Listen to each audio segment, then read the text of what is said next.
बाद दूसरा किरदार और दूसरे के बाद तीसरा किरदार शुरू हो जाता है।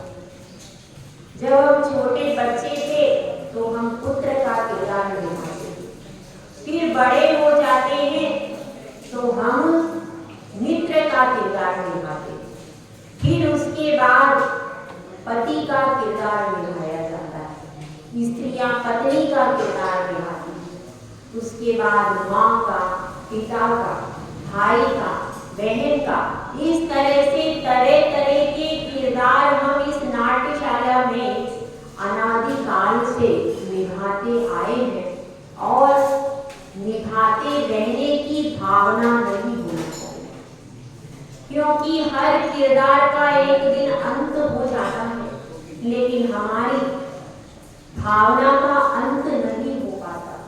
हम यही चाहते हैं कि हमारा परिवार हमको अच्छा मिले। यदि किसी को पति अच्छा नहीं मिला तो वह सोचती है कि अगले भाव में मुझे पति अच्छा मिले। किसी को पुत्र अच्छा नहीं मिला तो वह सोचती है कि मुझे अगले भाव में पुत्र अच्छा प्राप्त हो। इस तरह से वह संतुष्ट नहीं होती। अगले यदि किसी को अच्छा मिला है तो सोचती है अगले भाव में भी यही मिले, 7 भावों तक यही मिले जो दब दब के रह जाता है।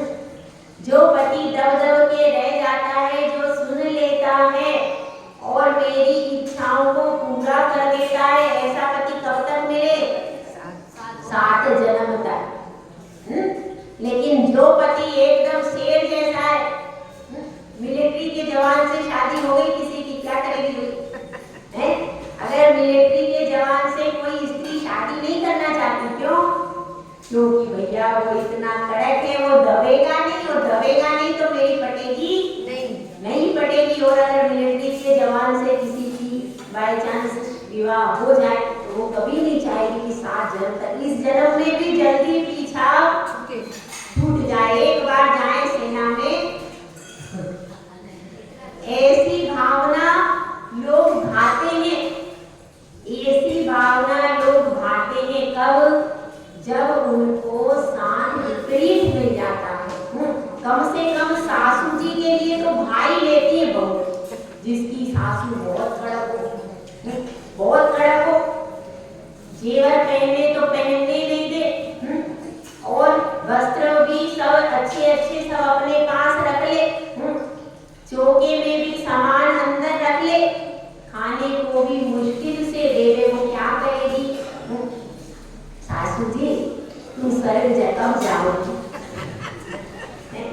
मरने का नहीं है, सासू जी तुम्हें स्वर्ग में बहुत बड़ा सिंहासन रखा है तुम्हारे लिए, कब पधारोगी? ऐसी भावना होती है कि कब ये जाए और कब मैं अच्छे अच्छे कपड़े पहनूं, अच्छा अच्छा भोजन करूं और अच्छे अच्छे जेवर मुझे पहनने को मिले, क्योंकि हर व्यक्ति अच्छा ही सब कुछ चाहता है। इसलिए मरण होने के बाद जो इष्ट व्यक्ति होते हैं उनका दुख असह्य होता है और हम अगले भाव में भी उनको चाहते हैं, लेकिन ये जानते नहीं कि एक अनंत बार अच्छे व्यक्ति भी मिले हैं और बुरे व्यक्ति भी मिले, लेकिन हमारी इच्छाएं समाप्त नहीं, हमारा राग समाप्त नहीं हुआ और उस राग के कारण हम दुख को भोग रहे हैं।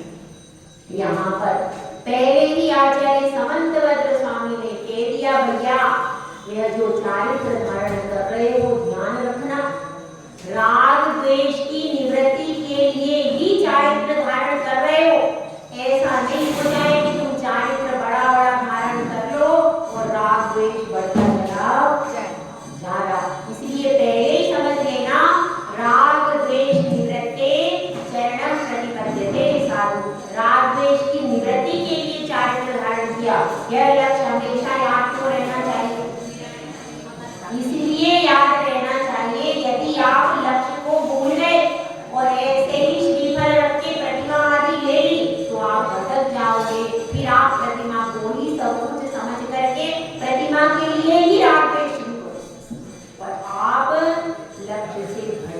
पाओगे। तो इसलिए अपने को ध्यान रखना, अपने लक्ष्य से कभी भटक नहीं जाए। अपन ने कल देखा था अहिंसा व्रत।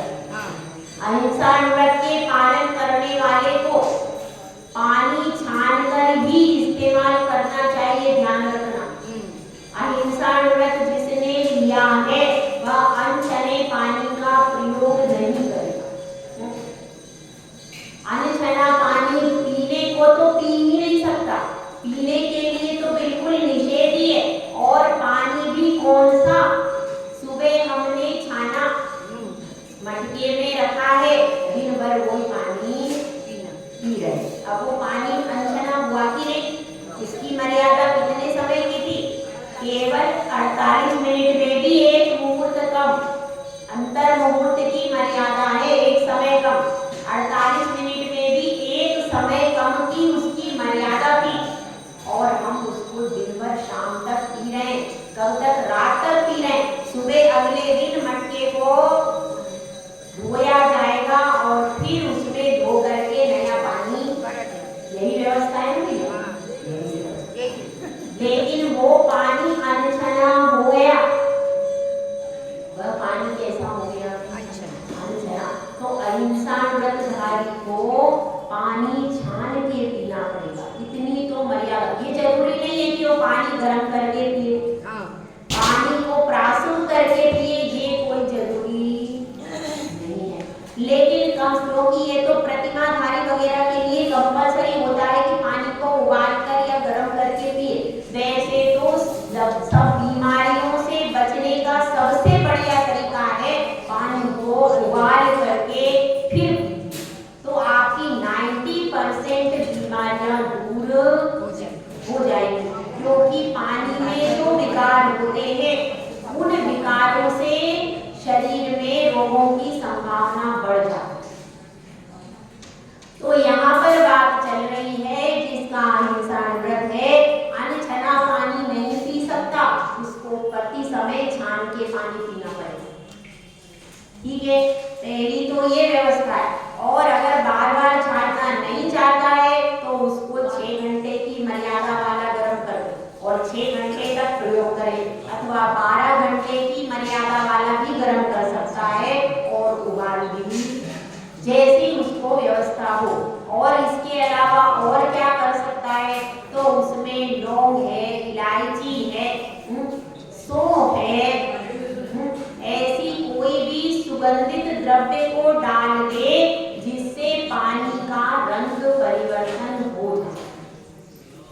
अगर आप भगवान का अभिषेक भी करें तो अभिषेक में भी ध्यान रखना चाहिए पानी कहाँ छन रहा है, कैसे छन रहा है, उस पानी की व्यवस्थित जीवानी हो रही है कि नहीं हो रही, और उस पानी में सुगंधित द्रव्य मिलाया जा रहा है कि नहीं मिलाया जा रहा। एक बूंद चंदन डाल दिया एक घड़े पानी में, पानी प्रासूत हुआ क्या? नहीं। उस पानी में इतना चंदन डालो कि पानी का रंग परिवर्तन हो जाए। अथवा लौंग भी कितनी डालना? इतनी डालना कि उसका रंग बदल जाए। अगर लौंग और चंदन डालने से रंग में फर्क नहीं आया, उसकी गंध में फर्क नहीं आया, तो अभी आपका पानी प्रासूत नहीं। अभिषेक के जल में भी आपका जल प्रासूत होना चाहिए, क्योंकि यह अभिषेक कब तक रखा रहता भैया? कम से कम आप लोग जब अभिषेक लेते हो 1 घंटा तो आपको पानी छाने हो ही जाता है मेरे ख्याल से। 1 घंटा आपको पानी छाने हो गया और 1 घंटे के बाद आपने उसमें कोई द्रव्य नहीं मिलाया, फिर आपने अभिषेक लिया, वह पानी में जीव उत्पत्ति हुई ही नहीं, तो उसका ध्यान किसको रखना चाहिए? पुजारी को।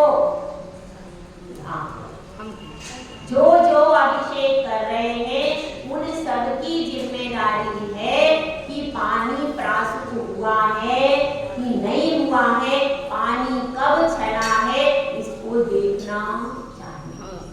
अगर आप अनछने जल से भी अभिषेक कर देते हो तो उसको आपको और ज्यादा पाप करेंगे।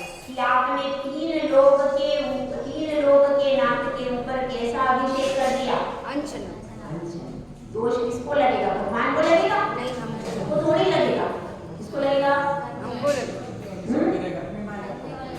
करने वाले को लगेगा। तीन लोग के नाक तो सिद्धशिला में बैठ गए, अब उनको कोई मतलब नहीं है।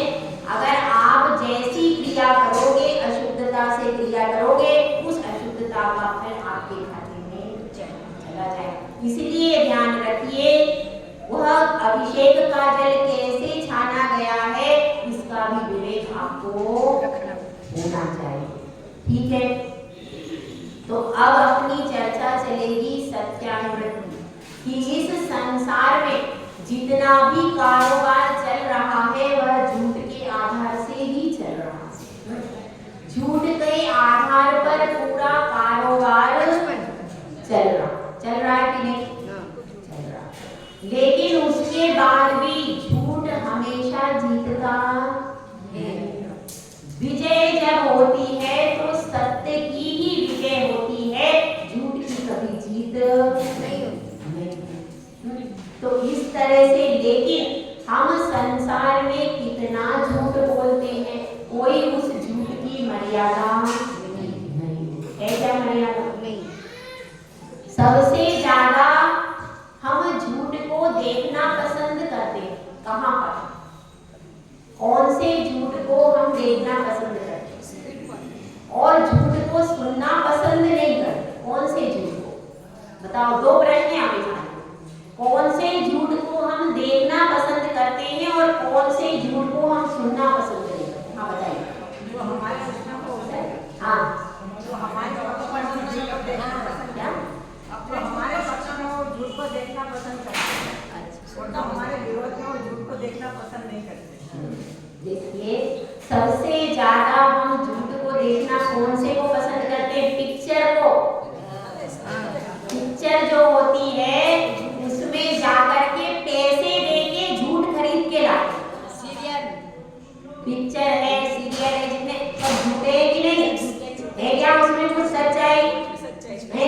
वो कहाँ से, उसका नाम क्या, कहाँ से वो स्त्री है, कहाँ से पुरुष है, बच्चे भी नकली, सब कुछ कैसा है? पूरा नकली है। एक भी चीज उसमें असली मेकअप, चेहरा भी नकली है। चेहरे पे जो मेकअप होता है अंदर से काली है, ऊपर से गोरी है, पूरा मेकअप गलत है। वस्त्र भी उसके कैसे है? सब किराए के कपड़े हैं, किराए का जेवर है, और ब्यूटी पार्लर का ऊपर से मेकअप, और उसको सारा कुछ नकली।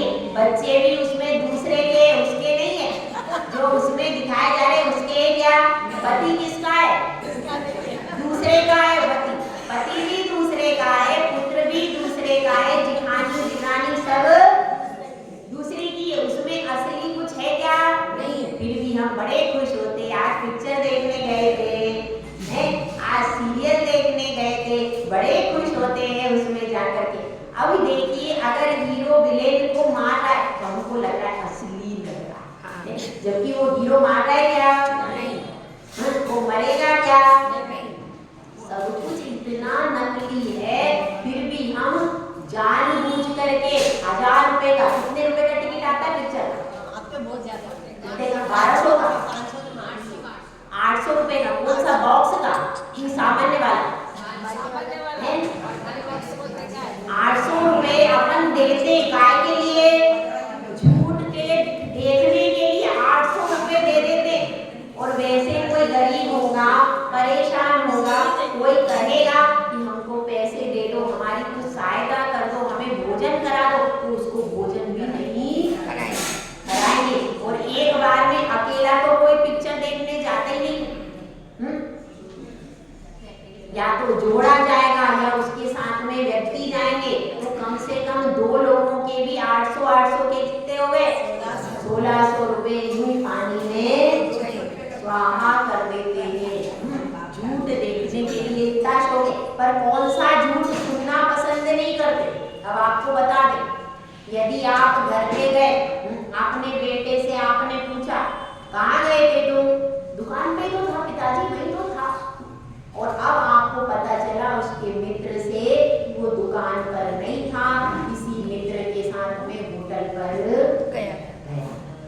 कैसा लगेगा? कैसा लगेगा? बुरा लगेगा। अच्छा नहीं लगेगा। क्यों? क्योंकि हम अपने बच्चों से झूठ सुनना कभी पसंद नहीं करते।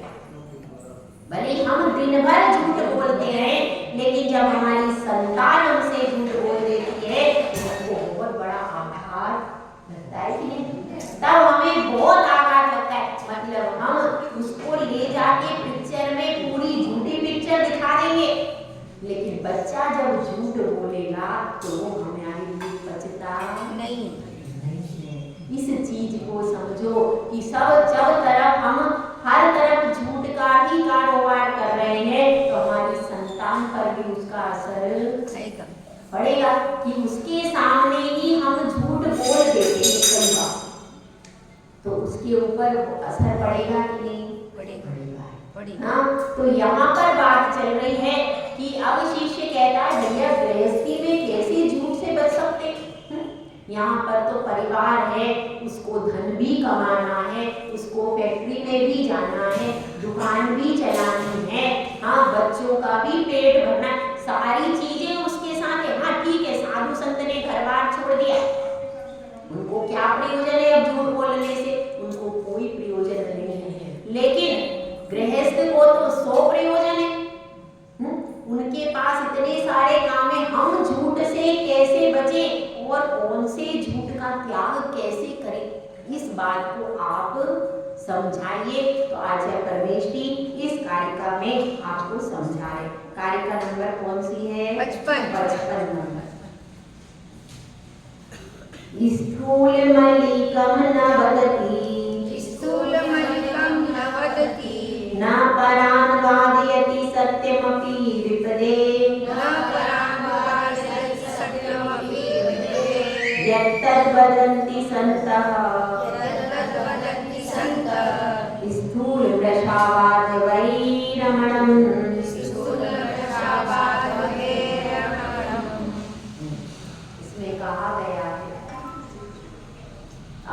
सत्यान्वय का पालन करने वाला स्थूल झूठ को नहीं बोलता है। स्पष्ट लिखा है, गाथा में श्लोक में लिखा हुआ है। क्या लिखा है? स्थूल झूठ को नहीं बोलता है।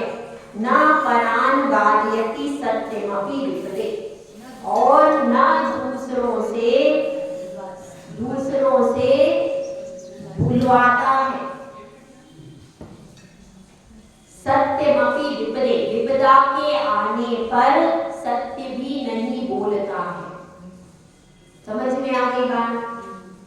वह क्या करता है? स्थूल झूठ को नहीं बोलता है और न दूसरे से बुलवाता है विपत्ति के आने पर। ऐसा है। उसके लिए क्या कहा है? उसके लिए संता यानी संतों ने क्या कहा है? स्थूल वृषावाद वैरमणम्, स्थूल झूठ के त्याग का सत्यान्वृत कहा गया है। अब इसको समझ लीजिए। इसमें कहा गया है कि जिन वचनों के बोलने पर विपत्ति खड़ी हो जाए ऐसा सत्य नहीं।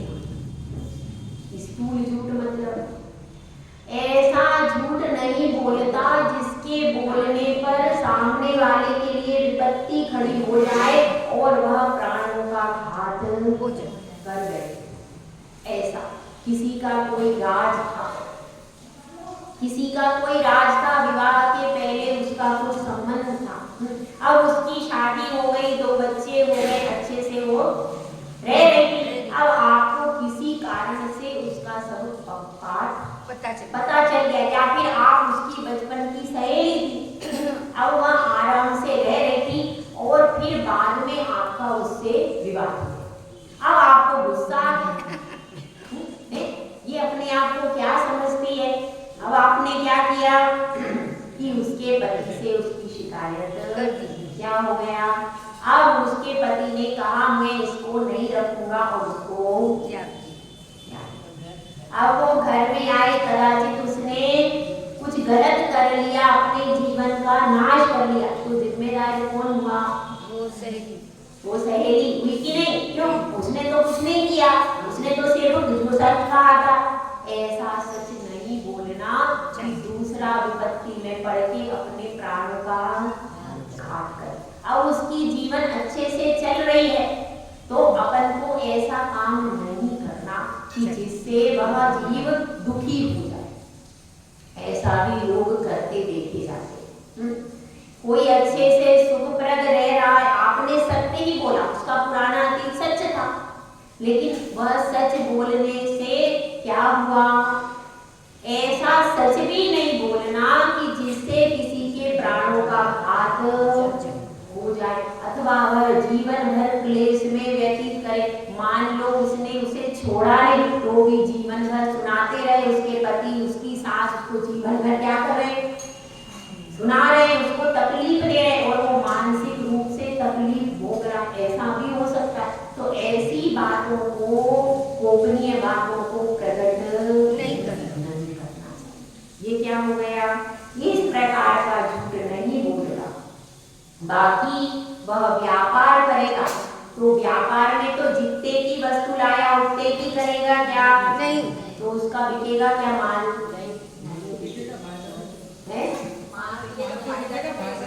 हाँ, वो आमदनी नहीं होगी ना। अगर उसको अपने बच्चों का पालन पोषण करना है, परिवार माता पिता का, तो वह वहाँ पर झूठ बोलने का निषेध नहीं है। व्यापार करते समय तो उसको बोलना पड़ेगा, पर इतना भी नहीं बोलेगा कि जिससे सामने वाले का बहुत ज्यादा धन धारण करे। जितना जायज है उतना ही लाभ लेगा, जो उचित है, जायज है उतना ही लाभ बोलेगा। जो अनुचित है और बहुत ज्यादा है उसको नहीं। जो उचित है, जो मार्केट में वैल्यू चल रही है और जो वैलिड है उतनी वैल्यू वह देगा, पर अनुचित वैल्यू, अनुचित मूल्य नहीं लेगा, इतना ज्यादा मूल्य। जैसे कभी स्थिति क्या हो जाती है कि कोई वस्तु की कमी पड़ जाए, कोई वस्तु की कमी पड़ गई और पूरे मार्केट में वो चीज नहीं है और उसकी दुकान पे, फिर क्या करते? फिर उसका मनमाना दाम वसूल करता है। तो ऐसी विपत्ति के समय पर अगर वो सत्यानुवर्ती होगा तो भी वो दूसरों की सहायता करेगा। वह ऐसा दाम लेकर के किसी की प्राणों को पीड़ा पहुंचाने का काम नहीं करेगा। सत्यानुव्रत की यही विशेषता है कि हर परिस्थिति में वह सत्य का आश्रय लेगा और अनुचित जितना लाभ से उसकी घर गृहस्थी चल सकती है उतना तो वह लेगा, पर अनुचित मूल्य नहीं लेगा। यह सत्यानुव्रत की विशेषता इसमें बताई, बहुत ज्यादा कठिन नहीं। अब ऐसा कोई अनुव्रत ले और कदाचित वह झूठ बोल दे तो आप क्या सोचते हैं? भाई इसके तो व्रत नहीं है, ऐसा नहीं बताया। यहाँ स्वयं आचार्य ने कह दिया है कि उसको सिर्फ ऐसा झूठ नहीं बोलना जिससे किसी के प्राणों का घात हो जाए, पर अपनी थोड़ी बहुत रेपुटेशन बना के भी रखना चाहिए। ऐसा नहीं है कि बात बात में हंसी मजाक में झूठ बोलता है, ऐसा भी नहीं। उसको सामान्यतः जो पक्ष सामने प्रकट हो रहा है उस विषय पे तो सामान्यतः तो वो सच ही बोलेगा। बात समझ में आ रही है? सत्यानुव्रती व्यक्ति है, सामान्यतः वह सच ही बोलेगा। ऐसा नहीं है कि वो झूठी बोलता रहेगा, सच ही बोलेगा। लेकिन व्यापार आदि उसको करना है, उद्योग आदि चलाना है, तो उसमें जितना जायज है उसके हिसाब से लाभ लेगा। लेकिन कहाँ पर वो झूठ बोल सकता है? वहां पर वो झूठ बोल सकता है जहां पर किसी के प्राणघात का प्रसंग आ गया है, तो उसका झूठ वहां पर जायज होगा। ऐसा नहीं है कि भाई सत्यानुव्रती हो गया तो सब जगह झूठ ही बोलेगा, नहीं, उसको सत्य ही बोलना है।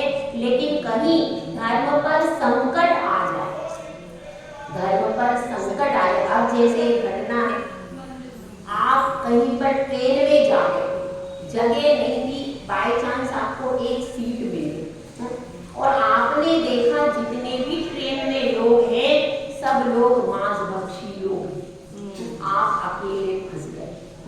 अब इस परिस्थिति में अब वह कह रहे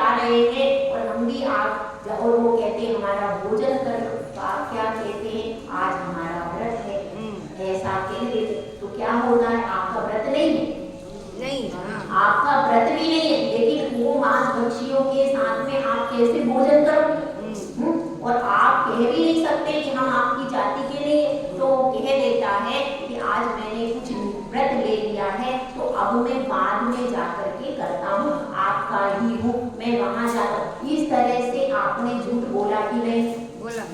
पर क्यों बोला? अपने धर्म की रक्षा करने के लिए, जीवों को बचाने के लिए आपने झूठ बोला। इसीलिए उस विपत्ति के समय पर वह बोला गया झूठ भी सच है। कहीं पर आप जा रहे हो और आपका रात्रि भोजन का त्याग है, अब कहीं ऑफिसर के साथ में मीटिंग हुई, वहां पर आप फंस गए, बाय चांस आपकी नई नई नौकरी लगी और नौकरी नहीं लग रही थी, बड़ी मुश्किल से लगी। अब ऑफिसर कह रहा है हाँ भोजन कर लीजिए, अब आप क्या कहो? अब आपने उसको उस दिन कह दिया कि आज मेरी स्वास्थ्य कुछ ठीक नहीं है तो मैं केवल पानी ही पीऊंगा। ऐसा कह करके आपने क्या कर दिया? आपने अपने नियम को बचा लिया। आप रात्रि में अनाज नहीं खाते। इस तरह से धीरे धीरे तो आप मीठा मीठा बोल करके झूठ बोल रहे हो, क्या आपका व्रत नहीं है और आपका स्वास्थ्य भी खराब नहीं है, पर इसके बाद भी आपने अपने धर्म की रक्षा की। तो जहां पर धर्म की रक्षा का प्रसंग आता है वहां पर यदि आप झूठ बोल देते हो तो भी झूठ नहीं सत्य। जहां पर धर्म की रक्षा का, जहां पर शील की रक्षा का प्रसंग आता है, ऐसे भी कई प्रसंग आ जाते हैं। अब एक महिला जा रही थी, उसके पीछे से कोई लग गया, अब बड़ी देखने लगी, अब मैं क्या करूं? तो पीछे से आवाज देने लगी, पिताजी पिताजी जल्दी आइए ना, पिताजी जल्दी आइए ना। तो वो लड़का सोचने लगा इसके तो पापा पीछे से आ रहे थे, तो वो भाग जाएगा गया। अब पिताजी कोई नहीं आ रहे थे, कोई भी पीछे नहीं था, लेकिन उसने झूठ बोल करके और उनको लगा कि अरे इसके भाई आ रहे हैं, इसके पिताजी आ रहे हैं, भैया आओ पिताजी आओ, ऐसा बोलने लगी। तो क्या हो गया?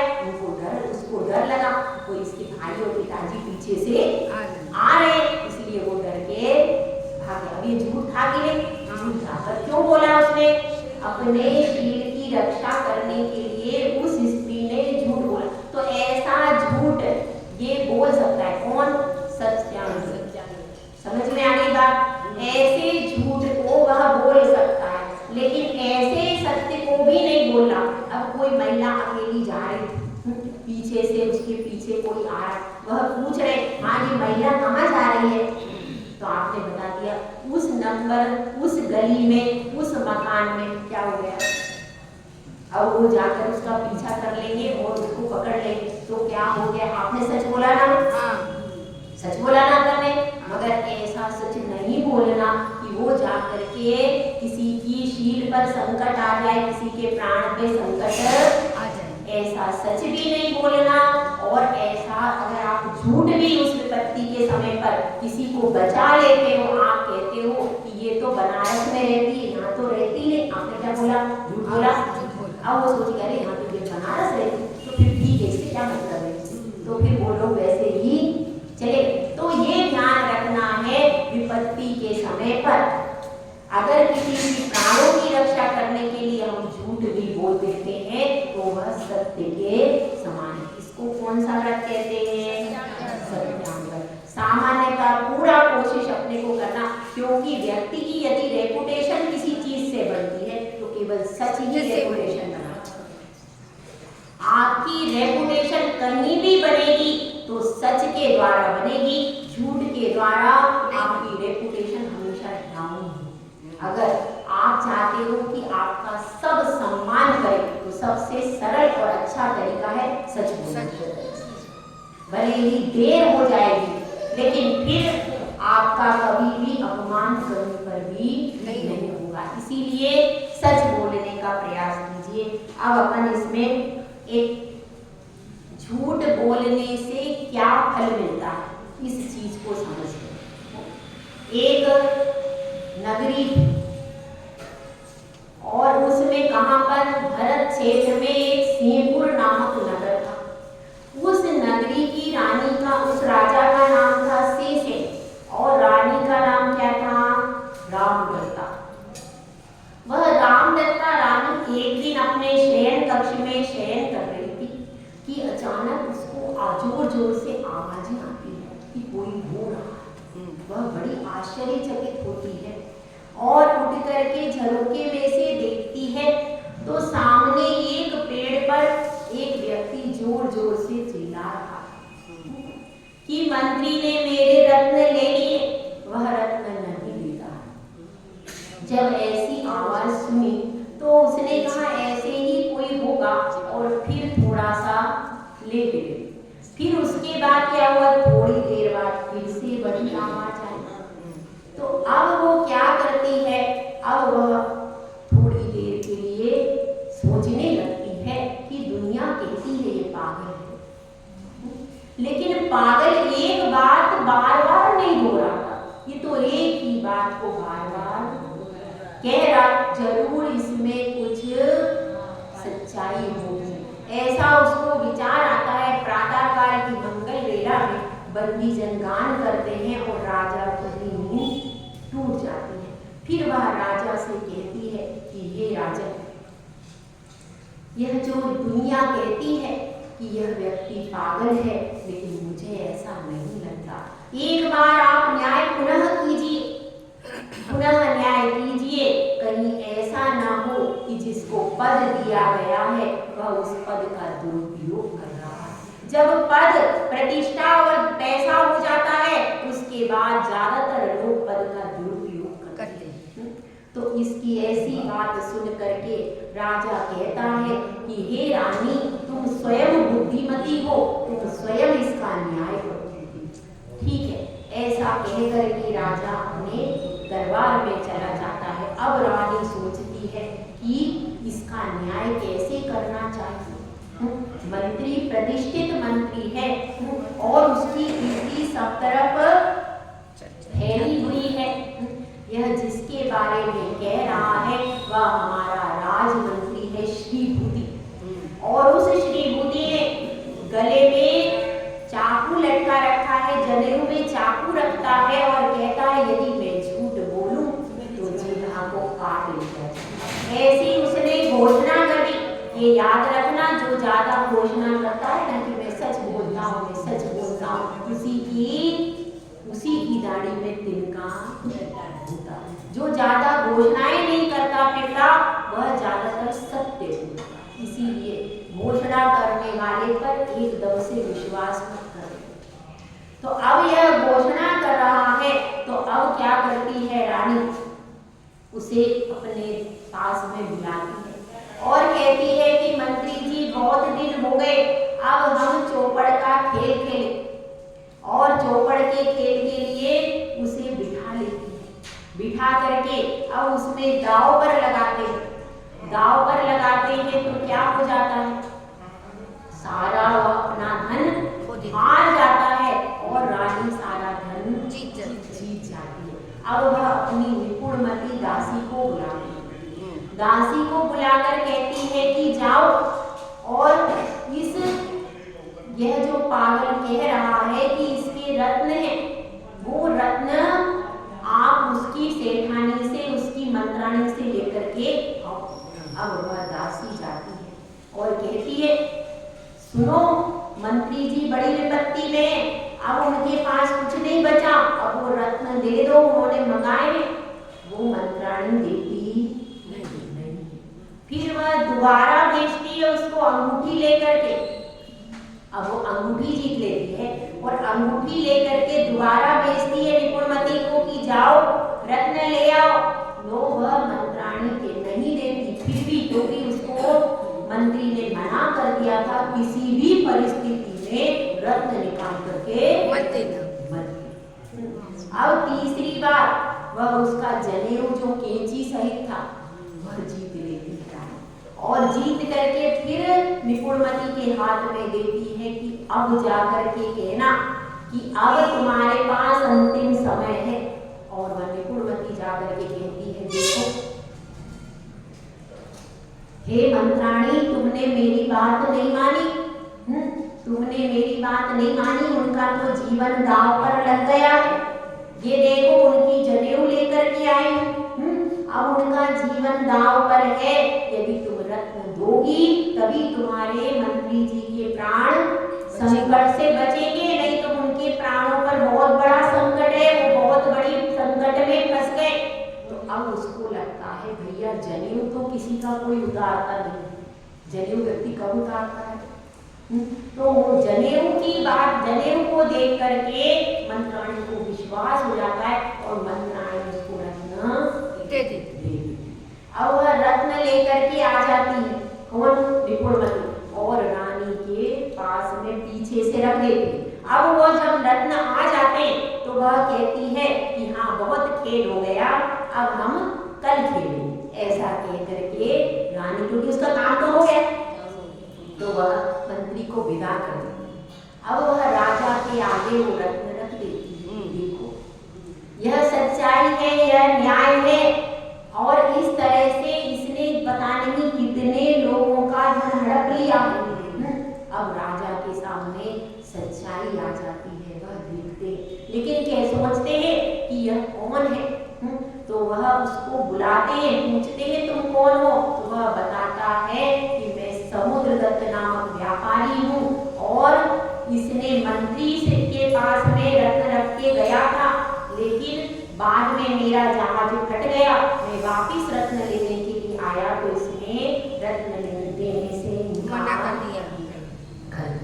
अब राजा उसकी भी परीक्षा करता है, बहुत सारे रत्नों में से उसके रत्न मिला और उसको रत्न देता, तो वह केवल अपने रत्न लेता है। राजा कहता है मैं तुमसे प्रसन्न हूँ, तुम ये सारे ले लो। उसने कहा नहीं, मेरे तो जितने हैं उतने ही चाहिए, उससे एक भी ऊपर रत्न नहीं चाहिए, मैं नहीं दूंगा। तो उसकी ईमानदारी और सच्चाई से राजा प्रसन्न हो जाता है और उसको मंत्री पद दे देता है। और उसके बाद श्री भूति को क्या मिलता है?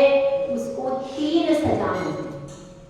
पहली तो मिलती है पहलवान से मुक्के खाना, 3 मुक्के, फिर प्लेट भर गोबर खाना, और तीसरा होता है देश निकाला। तो सबसे अच्छा ऑप्शन कौन सा था? तीसरे नंबर का। लेकिन और फिर सर्व संपत्ति हरण करके देश निकाला होगा, तो सबसे अच्छा तीसरा ऑप्शन था। लेकिन वह सोचता है मेरी सारी संपत्ति चली जाएगी, इसीलिए क्या है, मुक्के खा लूंगा, क्या है, मगर एक घूसे में क्या हो जाता है, प्राण निकल जाते हैं उसके, और फिर उसको कुछ भी नहीं मिलता। तो यह बात अपनी समझने की है कि सच्चाई के बल पर अपना सम्मान भी होता है और सत्यमेव जयते। तो अब इसी तरह की एक सत्यानुव्रत में भी एक व्यक्ति प्रसिद्ध हुआ, जिसकी कथा रत्नकर्ण शावकाचार्य में आती है। वह व्यक्ति कौन है? वह व्यक्ति है धनदेव।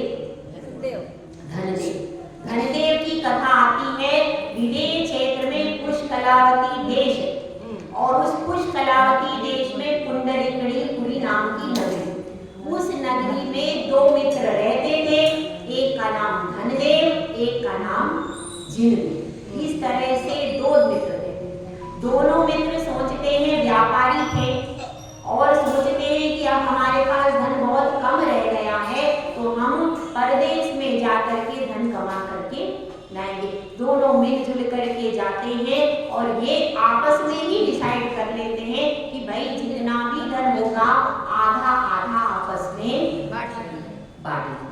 ऐसा उन्होंने किसी के सामने कोई एग्रीमेंट नहीं किया, आपस में एक दूसरे की ही सहमति से एग्रीमेंट कर लिया और विदेश में चले गए। विदेश में बहुत सारा धन कमा करके लाते हैं और वापिस भी बहुत अच्छे से आ जाते हैं अपनी नगरी में। अब वापिस आने के बाद जो जिनदेव था वह उसको अपने वादे से मुकर जाता है और कहता है कि नहीं, तुम्हें आधा हिस्सा नहीं दूंगा, थोड़ा सा अंश ही दूंगा। जब इस तरह की बात आती है तो वह कुटुंबी जनों को बुलाकर लाता है, परिवार के जनों को कहता है कि इन्होंने पहले आधा हिस्सा देने की बात कही थी, लेकिन अब उसके पास कोई प्रमाण तो था नहीं, तो इसलिए वह जीत नहीं पाता। जब बात फिर राजा के पास पहुंचती है तो राजा कहता है भैया अब ये न्याय कैसे करें, क्योंकि तुम दोनों ने आपस में अकेले में काम किया, कोई भी गवाह तो है ही नहीं, गवाह तो सामने था ही नहीं, ना तो कोई परिवार का जो व्यक्ति होता तुम्हारा कोई तुम्हारा दूसरा मित्र होता तो उसकी गवाही ले ली जाती। अब क्या किया जाए? तो दिव्य न्याय किया जाता है। दिव्य न्याय कैसा किया जाता था? पहले अंगारे मंगाए जाते और उनके हाथों पर, दोनों के हाथों पर अंगारे रख दिए जाते हैं। तो क्या होता है? जिनदेव के हाथ जल जाते हैं और धनदेव के हाथ अंगारे रखने पर भी जलते नहीं। इससे सिद्ध हो जाता है कि धनदेव सच्चा है और जिनदेव झूठा। ऐसा प्रमाणित हो जाता है और फिर धनदेव को बहुत सम्मान दिया जाता है, सब उसको सम्मान। तो इस प्रकार से ये दो कथा, एक कथा ऐसी है कि झूठ बोलने की सजा क्या है और एक कथा ऐसी है कि सत्याव्रत को पालन करने के लिए क्या है। तो ये दोनों प्रकार का जीवन हमारे सामने है। वैसे तो झूठ को कोई पाप मानता ही नहीं, मानता है क्या? कोई नहीं मानता, लेकिन वास्तव में झूठ भी पाप ही, वह भी पाप ही है। और जितना आप झूठ बोलते हो, भले ही मुंह पे कोई कुछ नहीं कहता, पीठ पीछे लोगों का विश्वास केवल सच की नींव पर ही टिका है। ध्यान रखना, आपका विश्वास, आपकी पत्नी आप पर कब तक विश्वास करेगी? जब तक आप उससे सच बोलेंगे। सच, परिवार के संबंधों में विश्वास सच पर टिका है। दुकान में ग्राहक का विश्वास आपके सच पर टिका। आप कोई चीज मिलावटी नहीं दे रहे, ये उसको विश्वास होता है, तब आपकी दुकान पर बार बार आना पसंद। और एक बार मिलावट उसको पता चल गई, दूसरी बार वो खटकेगा नहीं, उसके पास 100 दुकान है। इसीलिए ग्राहक भी सत्य के आधार पर आता है, परिवार में संबंध भी सत्य के आधार पर ही स्थायी और मधुर संबंध बनते हैं। इसीलिए सत्य की हम आराधना करें, सत्य की साधना करें और सत्य के मार्ग पर चलकर अपने जीवन का उत्थान करें। जय गुरु, जय सुंदर साधना।